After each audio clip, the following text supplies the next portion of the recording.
नमस्कार। आंतरराष्ट्रीय पातळीवरील पर्यावरण संरक्षण तसेच समाजसेवेचे कार्य करीत असलेल्या आंतरराष्ट्रीय पर्यावरण मित्र बहुउद्देशीय संस्था भारत संघटनेच्या 6व्या वर्धापन दिनानिमित्त तसेच या संस्थेचे संस्थापक आंतरराष्ट्रीय अध्यक्ष श्री देवा तांबे सर यांच्या 31व्या वाढदिवसानिमित्त आयोजित राष्ट्रीय पर्यावरण महाकाव्य स्पर्धेत वाढते प्रदूषण बिघडते आरोग्य या विषयावर मी सौ यामिनी मनोहर मडावी माझी स्वलिखित कविता सादर करीत आहे। माझ्या कवितेचं नाव आहे वाढते प्रदूषण बिघडते आरोग्य।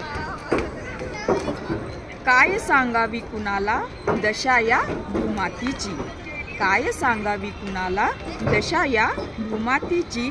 पूर्वी दिसे हिरवीगार आज दिसते ही हल्याक्याची, पूर्वी दिसे हिरवीगार आज दिसते हल्याक्याची।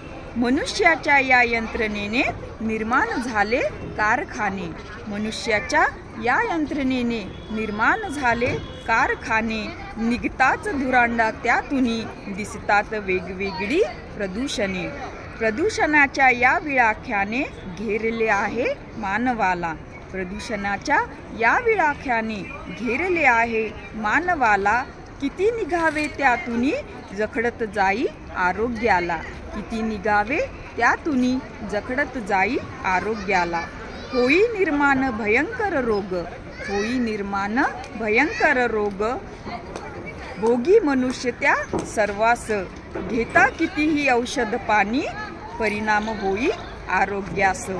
करावी उपाय सर्वजणांनी, करावी उपाय सर्वजणांनी प्रदूषणमुक्त पर्यावरणाला, करावे उपाय सर्वजणांनी प्रदूषणमुक्त पर्यावरणाला।